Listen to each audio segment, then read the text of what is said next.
This is CBC Here and Now. Welcome to Here and Now. Tonight, we begin with a mother's desperate plea to bring back the body of her lost son. Last night, Coast Guard ended its search for Isaac Kettle. He's one of 4 fishermen who died at sea off the Burin Peninsula. The bodies of Ed, Scott, and Jody Norman have all been recovered. Audriette Kettle says she wants the same for her son. Anthony Germain spoke with her today.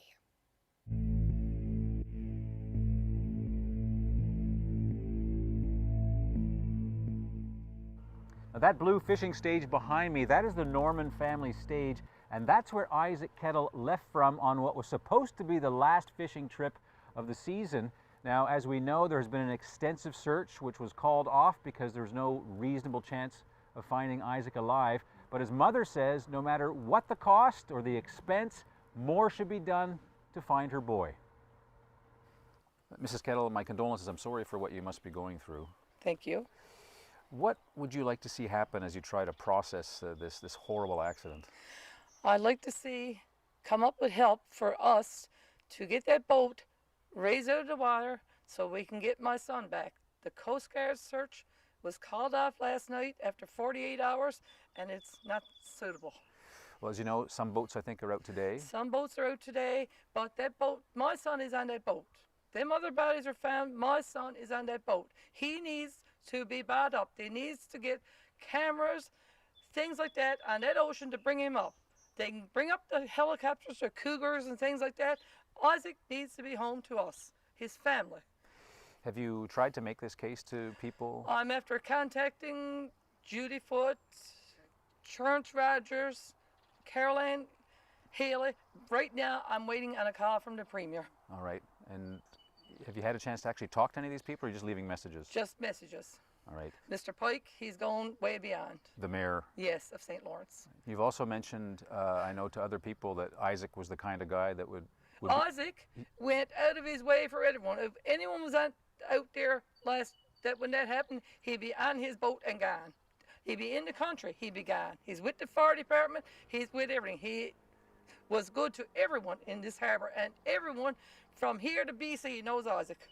Have you had a chance to speak with other family members who are going through the same horrible loss that you are? I wasn't talking to Scott or none of that crowd, nobody. I just don't have it in me. I don't have it in me. I just stare with Caroline and the 2 children. So what would you like to see happen next? I'd like to see right now, ASAP, something needs to be brought in to go underwater to see where that boat is. I was speaking to the RCMP this morning to try to get search and rescue, because there's men willing to go from search and rescue. They got 2 big boats. They told me they can't do nothing because Coast Guards are at it and they got called off. Right. So when you heard last night that the Coast Guard was basically said that there was little point in continuing, this is at 8:45. How did you? I was devastated. How would you feel? How would any mother feel without their son? As far as I'm concerned, he needs to be home with us, and the government needs to come up with whatever money. If it's $100,000, they need to bring Isaac home right now. All right, Mrs. Kettle, I won't bother you anymore. Thank you very much. You're welcome. You're welcome. And as I mentioned, the Canadian Coast Guard ended its search for Isaac Kettle last night. That search spanned 650 nautical miles. The Coast Guard says too much time has passed. There's no possibility Kettle is still alive. The investigation has been passed on to the police, and today they also say the search is over. In a statement, the RCMP says all efforts to find the missing person were exerted by the Coast Guard in an exhaustive search of an extremely large area of the ocean. Given the comprehensive efforts of the Coast Guard, the RCMP will not be conducting a search. We extend our deepest condolences to the families and loved ones of the crew members of the Sarah Ann and to the town of St. Lawrence. And no one knows what happened to the boat, but the tragedy has some people asking if more could be done to ensure safety at sea. A Senate report has been calling for government to make it mandatory for all commercial fishing vessels to be equipped with an emergency beacon. Right now, smaller vessels like the Sarah Ann are not required to have this device. And one area of improvement in our judgment was to expand the requirement that all boats, not just large boats, be equipped with these devices that emit a signal and therefore allow the search and rescue vessels to more quickly identify where those boats are. Currently, the regulations only oblige larger boats who travel further from shore to have this equipment, and that represents about 20% of the fishing fleet. But the great majority of the fishing fleet in Canada are made up of smaller vessels and smaller operators, and they're every bit at risk, every bit as much at risk as the larger boats. A friend of one of the fishermen lost, Scott Norman, started a GoFundMe page this afternoon for the families of those 4 fishermen. So far, it's raised more than $19,000.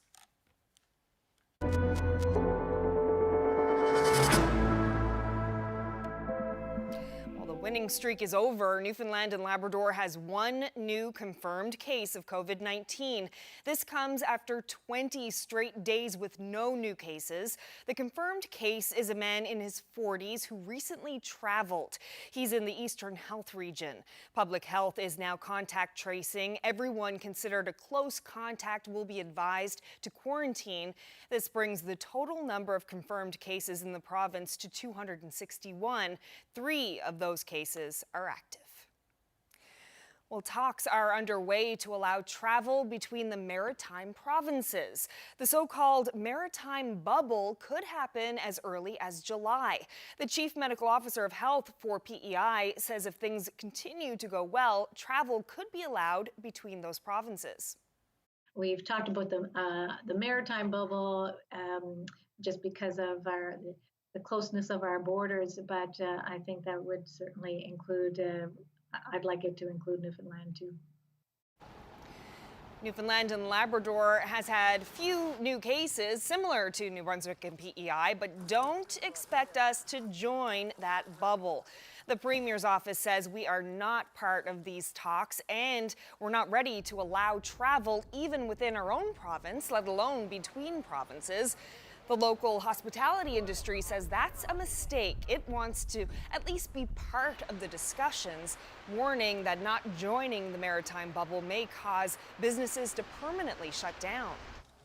I don't think we can live in fear forever. I think we need to have honest conversations about how we can move forward and have plans set in place to make sure we're monitoring it effectively, but also what to do, should there be another diagnosed case, which is going to happen.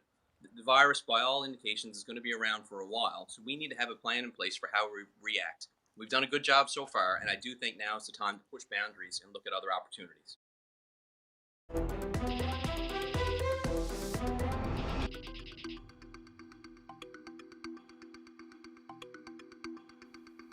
Well, in just a decade, offshore exploits have led to inshore spoils here in Newfoundland and Labrador. With the economy grounded, some restaurant owners are thinking back to the good old days while preparing for difficult decisions ahead. Ryan Cook brings us the latest in our series called Changing Course, examining what lies ahead for the province's economy. When the going was good, oil was flowing offshore, and expensive wine was flowing in dining rooms around St. John's. Jeremy Bonia remembers a time when oil was trading for $120 a barrel, and a bottle of wine could fetch even more. The economy, the way it was going when we first opened 10 years ago was, we were doing well, and year round. I mean, we saw constant sort of traffic coming in, especially in the off-season, what we call the off-season, outside of the summer. Oil gave rise to restaurants like Raymond's. It injected enough disposable income in the local economy that people could afford to dish out for fine dining. Bonia and his co-owner, Jeremy Charles, were lauded with international awards and media coverage. But now the place is empty. It's probably been the most difficult time for any restaurant and probably any business in Newfoundland really dealing with this. Between Raymond's and Merchant Tavern, Bonia was forced to lay off about 100 staff members. With more than 30,000 jobs lost in the province since COVID-19 arrived, Bonia knows the niche for fine dining has taken a beating. We look forward to the day that we can go back to what we were doing before. I'm sure we'll open Raymond's, it just may be a different capacity, maybe as a different concept for a little bit. Oil didn't just give rise to fine dining. It also gave people a route out of the hectic world of restaurants and into good-paying jobs on rigs. Roger Andrews saw the marine cooking program at College of the North Atlantic take flight. Some of them go chasing money because the restaurant is tight margins, right? So you got big oil offering up someone $100,000 a year. People are going to take that. With fewer jobs in rigs and restaurants on the horizon, Andrews says the school will have to adapt, and the students will too. More will find jobs in places like old age homes and hospitals. Bonia says they'll adapt too, but one thing they won't do is leave. We're not here for the weather, and we're not, we're not here for the money. We're here because we love living here. We want to be here, so that's the whole purpose. Ryan Cook, CBC News, St. John's. A St. John's tattoo artist says businesses are being charged too much for the protective equipment needed to reopen. Now she's calling on the province to help. Here Now's Mark Quinn has that story. Healthcare workers have been sounding the alarm for months. They say we don't have enough personal protective equipment to deal with the pandemic. But now there's another problem with PPE. Businesses that say they need PPE to reopen say they're being price gouged when they try to buy it. Tattoo studios are one example. They used protective equipment like gloves before COVID-19. Businesses like this one on Water Street in St. John's have been closed since mid-March. It has been difficult. No income, but there are still bills to pay. It's pinch and pennies, but we've been able to manage to figure something out, so that I can keep the business. And now they need even more PPE to reopen, and its price has skyrocketed. What is the government's plan on making this stuff accessible? Because, this could be a year or two. Casey says Newfoundland and Labrador should do something to make sure PPE is affordable for everyone. I think if price gouging is happening, if people are taking advantage of the desperate, I absolutely think that the government needs to step in. Casey points to BC, where police can fine people up to $2,000 for charging outrageous prices for medical supplies. But she says the government here should act quickly because people will be scrambling to reopen businesses in June. Mark Quinn, CBC News, St. John's. Well, about 2,500 students are graduating from Memorial University this week. After years of hard work, their convocation will be a little underwhelming thanks to COVID, but that doesn't mean the party is off entirely. Here Now's Heather Gillis reports. After years of long days and late nights studying, there won't be any hat tossing, no pictures with family. Newly minted graduates at Memorial University won't get hooded or handshakes. The COVID-19 pandemic has postponed convocation ceremonies scheduled for this week. Everyone was kind of looking forward to be able to walk across the stage. Riley Sisko is the valedictorian of the 2020 nursing class. He didn't attend convocation for his first degree, frustrating his parents. But this year I was like, I'm definitely going to my convocation for nursing. We all worked really hard for it. It's a bit of a letdown, right? Because it's kind of, it creates a sense of closure for the program, It's very strange. It takes months of planning to pull 9 convocation ceremonies in St. John's and another in Corner Brook together. The university's head of marketing and communications says students will officially receive degrees today in absentia. This kind of meeting happens associated with every convocation, but it's usually not noticed by anybody. They're in the process of mailing degrees, diplomas, and certificates to students and thinking about how and when to hold the postponed ceremony. At this point, we can't tell you when we'll be allowed to have a large event with a large number of people. 7 o'clock this Thursday, 6:30. To make up for the canceled convocation, the university is hosting a virtual celebration called Hats Off. 2020 Bachelor of Commerce graduate Jenny Mallard will give a keynote speech about overcoming adversity. This is just one extra thing, one last thing we need to push through, and we will get through it. While the celebrations are on hold for now, Riley Cisco and most of his class have already started jobs, and Jenny Mallard is on the job hunt. Their fingers are crossed, though, that they can have a convocation ceremony sometime in the near future. Heather Gillis, CBC News, St. John's. If you think today was nice temperature-wise, wait until you see what we have in store for the weekend. I'll have all the details coming up.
Their update is brought to you by the sold-out HCF Home Lottery. Thank you, Newfoundland and Labrador. Your support has been overwhelming. Prize winners will be announced on June 25th at hcfhomelottery.ca.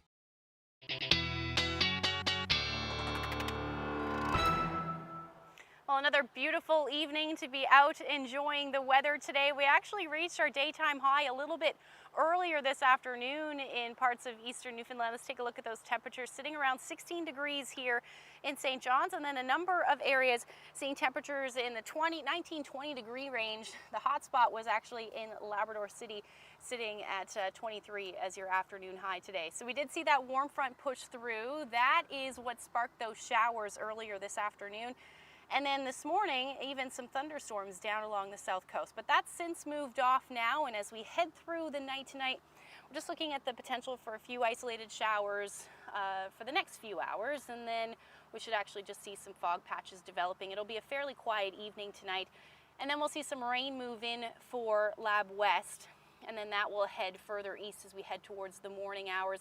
You might even see or hear a few rumbles of thunder for Lab West. It might stay south of you, but still that risk nonetheless. And you'll note in eastern areas of the island, the winds will pretty much be nothing in the morning, and eventually they'll pick up through the day with those showers again spreading across the big land. And even for the northern peninsula, you'll see the potential for some rain through the day, putting the chance of showers in for the south coast as well, and maybe even a few isolated showers through central. But really the big story is going to be the heat and humidity that's going to move in. I can even feel some of the humidity already tonight just being out here, but it's really going to move in as we head through the day tomorrow. So temperatures in the maritime provinces today reaching the 30-degree mark. Likely not going to hit that through central, maybe in some areas, but mostly just sitting in the 25-degree range. And then areas on the west and east coast will see temperatures in the low to high mid-20s rather tomorrow. And you'll note those winds will pick up late in the day and generally going to be out of the southwest. And then keeping that rain in for Labrador, like I said, about 19 degrees for Lab City. Now this heat is going to stick around through Saturday, even a degree or two warmer through areas of central more than likely. But unfortunately along the west coast things are going to be a little bit gray with plenty of sunshine through central and eastern areas. And then up through Nain again, going to bring back that potential for some showers for you. So for the next couple of days, most of the weekend actually looks beautiful for St. John's and eastern Newfoundland. You're looking at some showers, maybe late day on Sunday, but overall temperatures won't really drop until we hit midweek next week.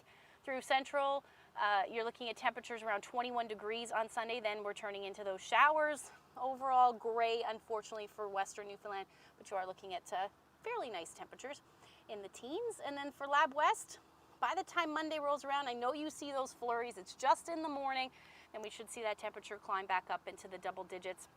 And then for eastern Labrador, that's going to be rain.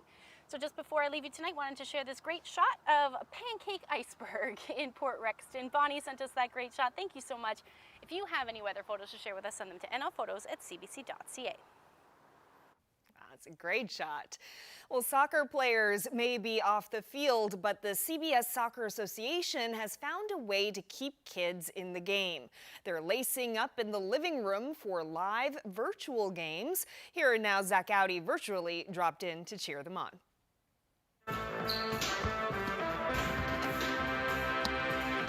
Soccer has always been my number one kind of thing. It's the one thing that I drop anything for to practice. It puts a smile on my face even when I don't want to smile, kind of thing. 2, 1, go!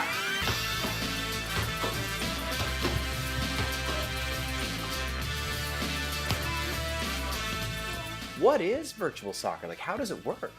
Obviously, this isn't something that we have any experience in at all in terms of online training. So I think it was 2 or 3 days in, and our general manager, Darren Bent, and I were talking, and we were saying, you know, got to do something, like maybe we do a challenge. Oh, hello there, strikers. It's good to see everybody. I'm just here practicing my soccer skills from the couch. So like, okay, today, post a video, how many touches on the ball can you get in 30 seconds? We're up with the inside of your foot. That's 1, 2.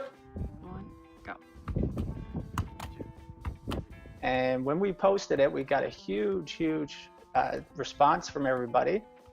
So that kind of pushed us to keep going, and it was great. But the only thing I noticed that was happening was without that competition, maybe it wasn't as exciting as when you have a practice or a game. Because even in a practice, you know, they're going up against each other. So then we were thinking, you know, like, how can we add some competition in this? Everybody ready? Remember to count. This is the real deal. Ready? On your mark. Get set, go! So the last thing that we've had in this process is a league. We split them into 2 teams, and they've got to do a series of 7 challenges. So it could be like, how many passes off the wall can you do? Each player, they're all doing it at the same time, and then they come back and they type their score in, and our officials, they add up the scores, and then they'll say, okay, Bayern Munich, you won round 1. And I think that's been probably the most exciting thing for them that we've done so far. What's it like trying to learn about soccer through a screen? It feels good, but like at the same time it feels weird. How about you, Matthew? Are you sweating it out in your basement? Not really. Not really, no? Does the coach like ride you? Come on, Matthew, pick it up in there. Not sweating.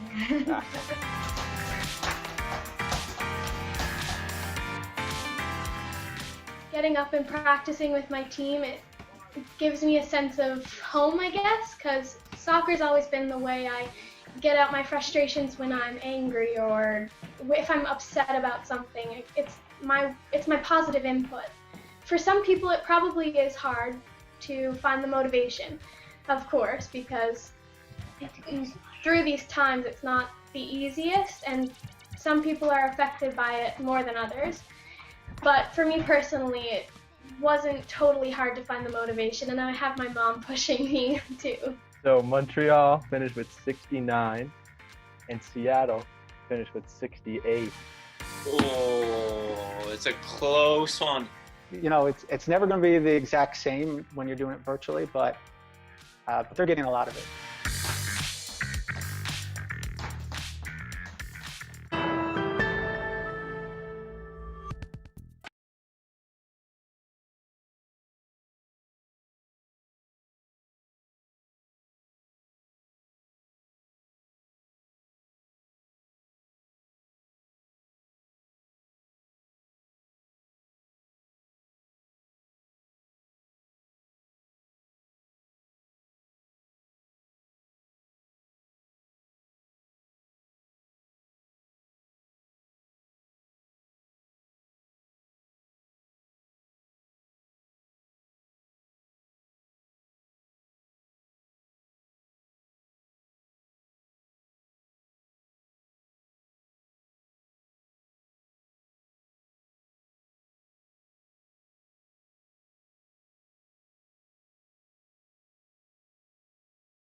Tonight, nearly 24 of some of the most well-known faces in this province will come together virtually to raise money for St. John's community centres. The music and comedy show will be on Facebook and is hosted by Mary Walsh. It's going to be the most amazing night. I mean, everybody's on there. Everybody's on there doing some really funny stuff. Mark Critch and Gordon Pinson, Katrina Bromley is doing something from Come From Away. Alan Doyle, of course, is on there. And Codco got back together for a reunion to do an old sketch. It's a live Facebook event, and the link is foodnow.link. There'll be a donate button right on there.